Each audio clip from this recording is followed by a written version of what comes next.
साथियों नमस्कार, मैं सुमेर चौधरी एक बार पुनः आप सभी का स्वागत करता हूं आप ही के अपने इस लाइब्रेरियन गुरुजी प्लेटफॉर्म पर। साथियों, टॉपिक वाइज एमसीक्यूज की सीरीज हमने प्रारंभ करी थी। हमने कहा था कि इस सीरीज के तहत एक एक टॉपिक को हम लेंगे और उस टॉपिक से जितने भी महत्वपूर्ण सवाल आपकी परीक्षा की दृष्टि से बनते हैं सबको हम इस प्लेटफॉर्म के माध्यम से कवर करेंगे। साथियों, इस कड़ी में बहुत सी क्लासें पूर्व में हो चुकी हैं, बहुत सी क्लासें अभी और भी होना बाकी है। कुछ एक टॉपिक मैंने आपको करवा दिए हैं और पिछली क्लास में हमने टॉपिक शुरू किया था भारत में पुस्तकालय विज्ञान की शिक्षा, library science education in India. आज उसी टॉपिक के ऊपर आपकी दूसरी क्लास है और इस क्लास के बाद एक नया टॉपिक फिर से शुरू हो जाएगा। उस टॉपिक से भी जितने सवाल बनेंगे सब के सब हम कवर करते हुए आगे बढ़ेंगे। सवाल जैसे ही आए आराम से सवाल को पढ़ना है और सोच समझ करके जवाब आपको देने की कोशिश करनी है। पहले आप कोशिश करेंगे और उसके बाद प्रत्येक सवाल को मैं विश्लेषित करते हुए आगे बढ़ता रहूंगा। चलिएगा, सवाल पहला आपके सामने है, कोशिश करिएगा सही जवाब देने की। क्या कहता है भाई पहला सवाल, देखिएगा। पुस्तकालय विज्ञान में उनके योगदान के लिए निम्नलिखित में से किसे सबसे पहले पद्मश्री से सम्मानित किया गया था? पुस्तकालय विज्ञान में योगदान के लिए सबसे पहले पद्मश्री किस व्यक्ति को प्राप्त हुआ था? आपको यह सेलेक्ट करना है इन चार ऑप्शंस के आधार पे। चारों में से एक का चयन आपको करना है कि सबसे पहले पद्मश्री अवार्ड किन्हें प्राप्त हुआ लाइब्रेरी साइंस में योगदान के लिए। चलो जी, पहला ऑप्शन है आपके सामने प्रोफेसर पीएन कोला, दूसरा है एसआर रंगानाथन, तीसरा है एके मुखर्जी और चौथा ऑप्शन है बीएस केशवन। चार एग्जाम्पल आपके सामने हैं, ढूंढिएगा भाई सही जवाब क्या होगा। सबसे पहले पद्मश्री किसे प्राप्त हुआ था वो आंसर आपको ढूंढना है। PN Cola, SR Ranganathan, Mukherjee या केशवन को। देखिएगा साथियों, सबसे पहले अगर पद्मश्री की बात करें लाइब्रेरी साइंस में उनके योगदान की, तो वो व्यक्ति थे डॉक्टर एसआर रंगानाथन। याद करिए, जब मैंने आपको यह टॉपिक पढ़ाया था, एसआर रंगानाथन का जीवन परिचय पढ़ाया था, उस समय मैंने कंप्लीट डिटेल आपको दी थी। रंगानाथन साहब को कौन कौन से अवार्ड किस किस समय पर प्राप्त हुए, ये एक सूची आपको मैंने तैयार करवाई थी। अगर किसी ने क्लास प्रॉपर तरीके से ली है तो वो व्यक्ति ये सवाल कभी गलत नहीं कर सकता। देखिएगा भाई, एसआर रंगानाथन को मैंने कहा था ना पद्मश्री 57 में, 1957 में पद्मश्री प्राप्त होता है। हाँ, रंगानाथन के बाद अगर कोई व्यक्ति है पद्मश्री प्राप्त करने वाला तो वो है फिर बीएस केशवन, वो है बीएस केशवन। इन्हें प्राप्त हुआ था 1960 में, बीएस केशवन को 1960 में। और अभी लेटेस्ट अगर बात करें तो 2004 के अंदर पीएन कोला को भी पद्मश्री अवार्ड मिल गया है। तो ये सारी चीजें आपको याद करनी है, इनको याद करते हुए ही हम आगे बढ़ते रहेंगे। लेकिन पहले व्यक्ति की बात करें तो एसआर रंगानाथन होंगे जिन्हें 1957 में पद्मश्री अवार्ड प्राप्त होता है। चलिएगा साथियों, अगले सवाल की तरफ बढ़ते हैं। क्या कहता है आपका अगला सवाल, एसआर रंगानाथन को किस विश्वविद्यालय से डिलिट की उपाधि से सम्मानित किया गया था? एसआर रंगानाथन को डिलिट की उपाधि से सम्मानित किया गया था। याद करिए, उस समय भी मैंने आपको यह भी बताया था कि रंगानाथन साहब को 2 बार डिलिट की उपाधि प्राप्त होती है और दोनों ही बार में अलग अलग यूनिवर्सिटियां रहती है। समय भी मैंने आपको याद करवाया था कि कब कब प्राप्त होती है, कौन से समय पर कौन सी यूनिवर्सिटी इन्हें डिलिट की मानद उपाधि से सम्मानित करती है। देखिएगा, 4 ऑप्शन फिर से आपके सामने हैं। पहला ऑप्शन यूनिवर्सिटी ऑफ दिल्ली, दूसरा ऑप्शन है मद्रास यूनिवर्सिटी, तीसरा ऑप्शन है यूनिवर्सिटी ऑफ लंदन और चौथा ऑप्शन है university of Pittsburgh. NTA net नवंबर 2017 के पेपर में यह सवाल ऐसे के ऐसे छप के आया था, तो पूरी संभावना है कि यह सवाल फिर से पूछा जाएगा। चलो जी देखिएगा, मैंने कहा था कि 2 बार इन्हें डिलीट की उपाधि प्राप्त होती है। डिलीट एक बार तो 48 में और दूसरी बार 64 में, 1948 और 1964। 48 में इन्हें डिलीट की उपाधि प्रदान करने वाली यूनिवर्सिटी थी दिल्ली यूनिवर्सिटी, अर्थात 1948 में तो दिल्ली यूनिवर्सिटी एक तो ए वाली सही है। 64 में इन्हें डिलीट की उपाधि प्रदान करती है आपकी पिट्सबर्ग यूनिवर्सिटी, तो पिट्सबर्ग है आपके डी ऑप्शन पे, तो ए और डी इसका सही जवाब जाने वाला है। 48 में दिल्ली यूनिवर्सिटी इन्हें डिलीट की मानद उपाधि प्रदान करती है और 64 में पिट्सबर्ग यूनिवर्सिटी इन्हें डिलीट की मानद उपाधि प्रदान करती है, तो इसका सही जवाब जाएगा डी। ए और डी राइट आंसर होगा। अगला बहुत गजब का सवाल, निम्नलिखित में से कौन 1935 में कलकत्ता के इंपीरियल लाइब्रेरी में पेश किए गए पुस्तकालय पाठ्यक्रम से जुड़ा था? तो याद रखेंगे इसके लिए हम के एम असादुल्ला को, जो 1935 में जुड़ते हैं। कई बार पूछ लिए जाते हैं ऐसे सवाल, तो हम छोड़ेंगे नहीं, भले ही सवाल इजी हो या कोई जटिल हो। इसकी चर्चा हम शायद पहले कर चुके हैं पिछली क्लास में। भारत में पुस्तकालय विज्ञान शिक्षा की शुरुआत हुई थी, आ चुका है भाई महाराष्ट्र सेट के पेपर में 2018 में। पुस्तकालय विज्ञान शिक्षा की शुरुआत कहां से हुई थी, उसके लिए हम याद करते हैं बड़ौदा के, और बड़ौदा के लिए हम W.A. बोर्डन को याद करते हैं। W.A. बोर्डन को सियाजीराव जो तृतीय थे गायकवाड़ साहब, वो बुलाते हैं 1911 के आसपास। खैर ये सारी चीजें हम चर्चा कर चुके हैं पिछली क्लास के माध्यम से, बार बार रिपीट नहीं करेंगे। अगला सवाल, वह पहला भारतीय विश्वविद्यालय कौन सा था जिसने पुस्तकालय विज्ञान में डिप्लोमा पाठ्यक्रम को बिलिब में बदल दिया है? बहुत गजब का सवाल। महाराष्ट्र सेट 2018, केवीएस 2015 और इसके अलावा भी बहुत सी परीक्षाएं और हुई हैं जिनमें यह सवाल पूछा जा चुका है। बहुत अच्छा सवाल है। 4 ऑप्शन आपके सामने है भाई।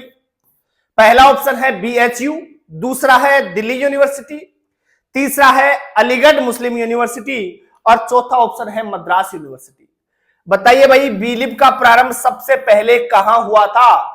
कौन सी यूनिवर्सिटी थी जिसने डिप्लोमा पाठ्यक्रम को बिलिब में बदल दिया था?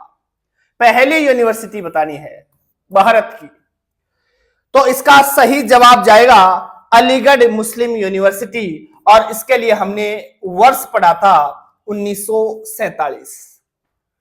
हमने पढ़ा था कि अलीगढ़ मुस्लिम यूनिवर्सिटी ने बिलिब का प्रारंभ 1947 में किया था, लेकिन ये बात अलीगढ़ मुस्लिम यूनिवर्सिटी नहीं मानती है।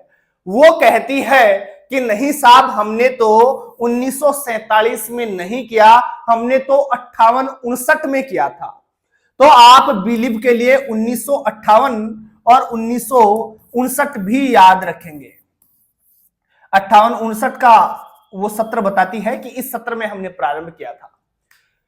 अलीगढ़ मुस्लिम यूनिवर्सिटी की साइट के अनुसार हम चेक करें तो 1958-59 बिलिब का ईयर निकल के आता है, लेकिन बहुत बार 58-59 के स्थान पे एग्जाम में 1947 दिया जाता है। तो आपको दोनों चीजें याद कर लेनी है। दोनों में से ऑप्शन में आपको एक ही मिलेगा। 1947 अगर नहीं होता है तो फिर 58-59 आप आंसर लगाएंगे। अलीगढ़ मुस्लिम यूनिवर्सिटी की साइट के अनुसार पूछे तो फिर आप 58-59 ही आंसर बताने वाले हैं। चलो जी अगले सवाल की तरफ बढ़ते हैं। क्या कहता है अगला सवाल? भारत में राष्ट्रीय पुस्तकालय सप्ताह प्रतिवर्ष कब से मनाया जा रहा है? कब से मनाया जा रहा है राष्ट्रीय पुस्तकालय सप्ताह? बताइए भाई, कब से मनाया जा रहा है नेशनल लाइब्रेरी वीक भारत के अंदर कब से मनाया जा रहा है, यह आपका सवाल है। चार ऑप्शन है, 1914, 1933, 1955 और 1968। साथियों याद करिए, जब ये टॉपिक मैं पढ़ा रहा था तो मैंने आपको कहा था कि आप इसको ऐसे याद करेंगे, 14 से 20 नवंबर 1968, इस प्रकार से याद करेंगे। 14 से 20 नवंबर 1968। तो देखो, पुस्तकालय सप्ताह है नवंबर के महीने में मनाया जाता है, 14 से 20 नवंबर के बीच मनाया जाता है और पहली बार 1968 में मनाया गया था। तो सारी चीजें इसके अंदर शामिल हो जाएंगी। यह सवाल कभी भी आप गलत नहीं करेंगे। तो भैया आपको तो सिर्फ वर्ष पूछा है यहां पर, तो आंसर क्या लगा देंगे? बोले सर 1968 में प्रारंभ हो गया था। चलो जी बढ़ते हैं अगले सवाल की तरफ। क्या कहता है? भारत में पुस्तक सप्ताह किस महीने में मनाया जाता है? वही है आपका बुक वीक। यहां पर पूछ लिया है किस महीने में मनाया जाता है। अभी मैंने बताया था जुगाड़ किस प्रकार से याद करना था। मैंने कहा था 14 से 20 नवंबर 1968, तो नवंबर के महीने में मनाया जाता है। तो आंसर क्या जाएगा भाई? बी जाने वाला है। केवीएस के अंदर भी पूछा जा चुका है 2015 में, और फिर केवीएस के 2018 वाले पेपर में भी यह सवाल पूछा जा चुका है। उसके अलावा भी बहुत सी परीक्षाओं में पूछा जा चुका है। ऐसा नहीं है कि जो हमने लिखा है उसी में आया है। यह सिर्फ हमने आपको बताने की कोशिश करी है कि देखिए ये सवाल आ रखे हैं तो आपके लिए बहुत महत्वपूर्ण है। ये आ चुके हैं और इनके अलावा भी बहुत सी परीक्षाओं में पूछे जा चुके हैं। बढ़ते हैं अगले सवाल की तरफ। क्या कहता है अगला सवाल? निम्नलिखित पद्मश्री पुरस्कार प्राप्तकर्ताओं को पुरस्कार के वर्ष के कालानुक्रमिक क्रम में व्यवस्थित करें। करो भाई, सबके वर्ष आपको याद होने चाहिए। ये सबके सब जो व्यक्ति आपको नजर आ रहे हैं, जिनके नाम आपको नजर आ रहे हैं, उनको पद्मश्री अवार्ड मिल चुका है। अब किस व्यक्ति को किस समय पर मिला है, यह आपको अगर याद है तो इन सभी सवालों के आप सही जवाब दे पाएंगे। ऐसा सवाल कभी भी आएगा तो आप पकड़ पाएंगे उसे। पद्मश्री प्राप्त हुआ है इनको, और सबसे पहले किसको हुआ, उसके बाद किसको प्राप्त हुआ, उसके बाद किसको हुआ और उसके बाद किसको हुआ, इस प्रकार से क्रम में व्यवस्थित करना है। एनटीए नेट जुलाई 2018 में यह सवाल पूछा गया था। तो अब आप यह भी नहीं कह सकते कि सर ऐसे सवाल थोड़ी ना पूछे जाते हैं, इतने वर्ष थोड़ी ना याद किए जाते हैं। आपके सामने है, बिल्कुल पूछे जाते हैं ऐसे सवाल। गिने चुने व्यक्तियों को मिला है तो कम से कम वो तो हमें याद होने ही चाहिए। लाइब्रेरी साइंस के हम स्टूडेंट हैं तो इतना तो मालूम होना चाहिए। चलो जी मैं बताता हूं आपको। शुरू करते हैं बीएस केसवन से ही। बीएस केसवन से तो अभी एक सवाल पहले भी आया था कि सबसे पहले किस व्यक्ति को प्राप्त हुआ था पद्मश्री, तो उसके लिए हमने एसआर रंगानाथन को पढ़ा था 1957। तो चलो पहले तो उसको चिपकाओ। सियाली रामामृत रंगानाथन का नाम आए तो यहां आप लगाएंगे 1957। एक बार सब साफ कर देता हूं मैं। 1957 में तो एसआर रंगानाथन को मिल गया था। अब रंगानाथन के बाद भी मैंने बताया था कि बाद में रंगानाथन के बीएस केसवन को मिला था, और बीएस केसवन को पद्मश्री 1960 में प्राप्त हुआ था। 1960 के बाद आपके सामने ऑप्शन है पीएन कोला और इयांकी वेंकट रमन। इन दोनों में से पहले किसे प्राप्त हुआ? पीएन कोला के संदर्भ में मैं आपको बता चुका हूं कि लेटेस्ट था, अर्थात 2004 में पीएन कोला को प्राप्त हुआ था। 3 का काम हो गया। अब बच गए अपने पास इयांकी वेंकट रमन। तो इयांकी वेंकट रमन को 1972 के अंदर पद्मश्री अवार्ड प्राप्त हो जाता है। ध्यान रखिएगा, इयांकी वेंकट रमन को कोला गोल्ड मेडल भी प्राप्त हुआ था। वो भी कई बार पूछ लिया जाता है। दोनों चीजें मिक्स मत करना। इयांकी वेंकट रमन को पद्मश्री 72 में प्राप्त होता है और कोला गोल्ड मेडल जो है वो प्राप्त होता है 1977 में। ये भी साथ के साथ आप याद कर लेना, ये सब वर्ष आपको याद होने चाहिए, तोते की बात धड़ाधड़ मुंह से बाहर आने चाहिए, एग्जाम तभी क्रैक होते हैं। तो चलो जी, सबसे पहले देखो, आप चाहो तो यहां मैं एक व्यक्ति को और जोड़ सकता हूं। 72 के बाद भी एक व्यक्ति और थे, और 72 के बाद में 1976 में बसीरुद्दीन को भी यह अवार्ड प्राप्त होता है। पद्मश्री बसीरुद्दीन को भी 1976 में प्राप्त हो जाता है। तो मूल रूप से आप इन 5 व्यक्तियों के नाम याद रखेंगे। सबसे पहले एस.आर. रंगनाथन 57, 60 में आपका बी.एस. केशवन आ गया, 60 के बाद 72 में आपके इयांकी वेंकटरमन आ गए, 72 के बाद में आपके बसीरुद्दीन आ जाएंगे 76 में, 76 के बाद में आप पी.एन. कोला को याद करेंगे 2004 में। साथ ही साथ इयांकी वेंकटरमन के लिए आप कोला गोल्ड मेडल भी याद करेंगे, और वो उन्हें प्राप्त हुआ था 1977 में। तो ये सब के सब वर्ष आपको याद रहने चाहिए। अगला सवाल क्या कहता है, देखिएगा, बहुत गजब का सवाल फिर से आपके सामने है। कोला गोल्ड मेडल और प्रशस्ति पत्र पुरस्कार के पहले भारतीय प्राप्तकर्ता कौन थे? अभी मैंने आपको बता दिया है, आराम से जवाब दे सकते हैं भाई। पहला व्यक्ति, लेकिन वो भारत का होना चाहिए जिसे कोला गोल्ड मेडल प्राप्त हुआ हो। ये भारतीय पूछ रहा है, ध्यान रखना। अगर यहां भारतीय नहीं होगा तो फिर सवाल का जवाब बदल जाएगा। यह पहले भारतीय की बात कर रहा है, कोला गोल्ड मेडल जिसे प्राप्त हुआ हो। और अभी मैंने आपको बताया उस व्यक्ति का नाम था इयांकी वेंकटरमन, जिन्हें कब प्राप्त हुआ था? 1977 में। पद्मश्री इन्हें कब प्राप्त हुआ? 1972 में।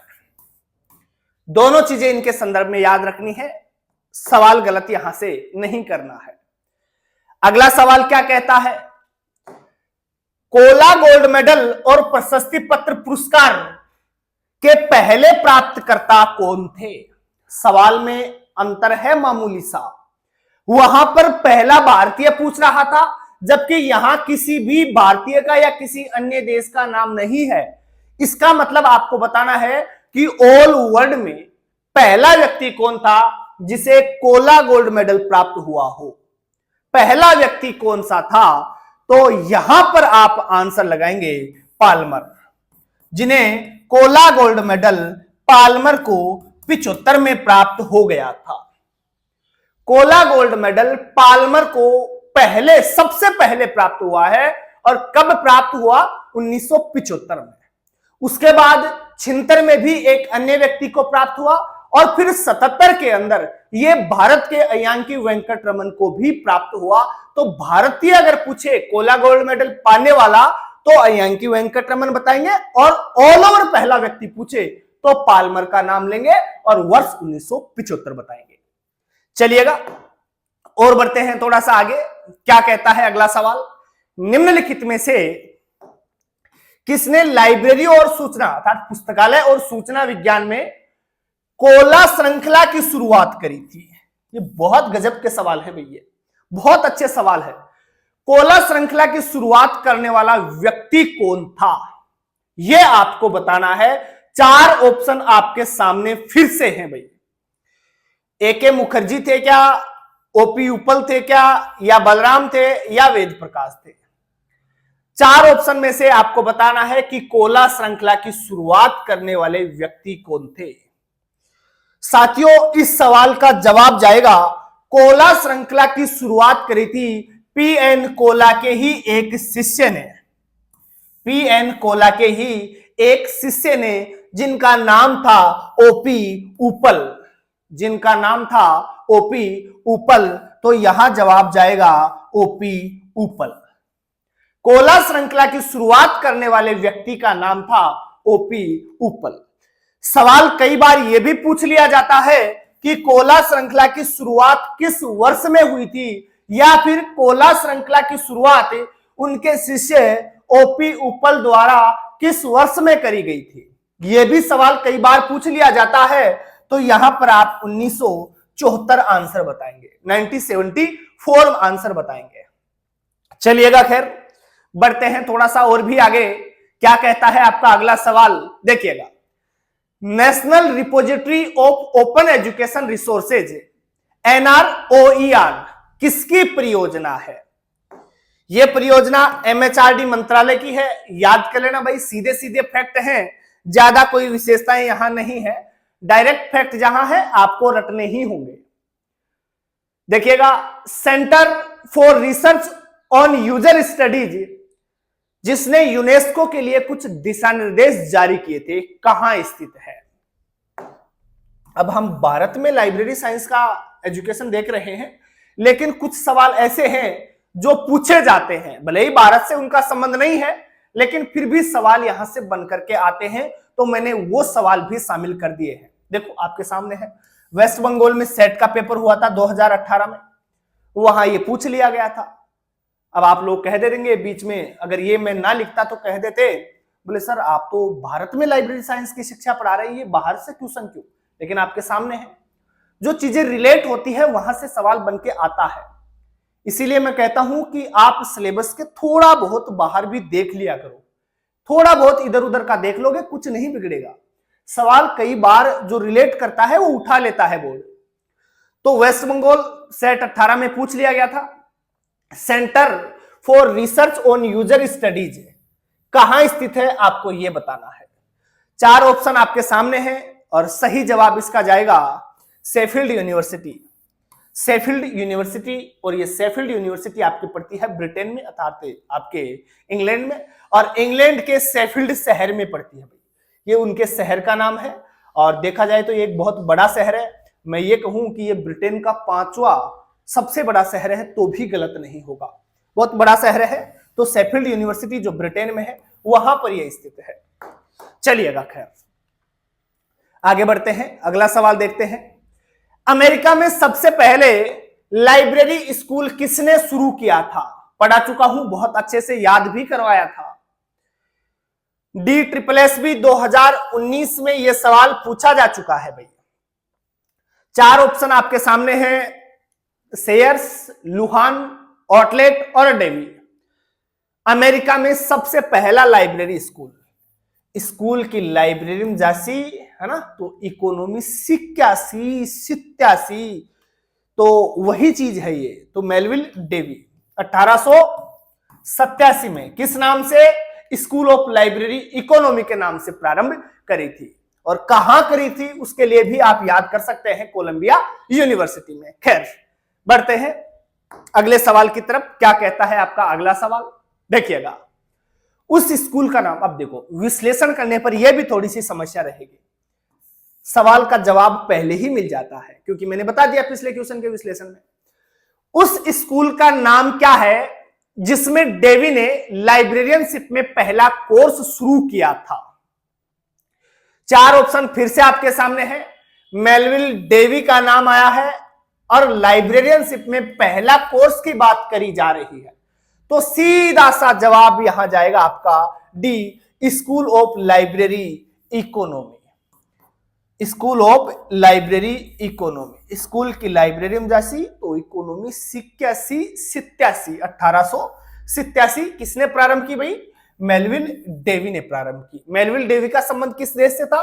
बोले सर अमेरिका से था। चलिएगा, खैर आगे बढ़ते हैं, अगला सवाल देखते हैं। क्या कहता है आपका अगला सवाल? भारत में प्रकाशित लाइब्रेरी साइंस की पहली पत्रिका कौन सी है? पहली पत्रिका का नाम बताना है जो भारत में प्रकाशित हुई हो और उसका संबंध किससे हो भाई? लाइब्रेरी साइंस से हो। तो भारत के अंदर प्रकाशित लाइब्रेरी साइंस की पहली पत्रिका का नाम आपको बताना है। लिखवाया है मैंने बहुत अच्छे से। 4 ऑप्शन है भाई आपके सामने, modern librarian, library miscellany, library herald और manual of library economy. 4 option में से सही जवाब क्या होगा आपको ढूंढना है। साथियों सही जवाब जाएगा लाइब्रेरी मिसलेनी। लाइब्रेरी मिसलेनी जिसका प्रारंभ 1912 में हुआ था, और अगर व्यक्ति का नाम भी आप इसके लिए याद करें तो याद कर लेना दादा चांजी को, दादा चांजी को याद कर लेना भाई। इसके लिए 1912 में दादा चांजी के द्वारा इसका प्रारंभ किया गया था। बहुत अच्छा सवाल, बार बार पूछा जाता है। देखिएगा भाई, अमेरिकन स्कूल ऑफ लाइब्रेरियनशिप किस विश्वविद्यालय में खोला गया था? अमेरिकन स्कूल ऑफ लाइब्रेरियनशिप किस विश्वविद्यालय में खोला गया था? अभी मैंने इसका भी जवाब आपको दे दिया था साथियों। इसका जवाब जाएगा कोलंबिया यूनिवर्सिटी। HSSC 2019 में यह सवाल भी पूछ लिया गया है। ए इसका राइट आंसर जाएगा। अभी मैंने बताया था ना आपको, स्कूल ऑफ लाइब्रेरी इकोनॉमी 1887, तो वही तो क्वेश्चन है ये। देखिएगा भाई, अगला सवाल क्या कहता है, ये देख ही चुके हैं हम, कोलंबिया यूनिवर्सिटी आएगा। चलिएगा, बच्चों का लोकप्रिय पठन कार्यक्रम क्या है? बताओ भाई, 4 ऑप्शन है। यह सवाल आता है HSSC 2019 में पूछा भी गया था, सीधा सीधा हर बार ऐसे कैसे उठ के आता है। 4 ऑप्शन आपके सामने है। बच्चों का लोकप्रिय पठन कार्यक्रम कौन सा है? रीडिंग प्रोग्राम बताना है बच्चों का, नाम क्या है उसका? तो सही जवाब जाएगा यहां pause to read. Pause to read इसका एकदम सही जवाब होगा।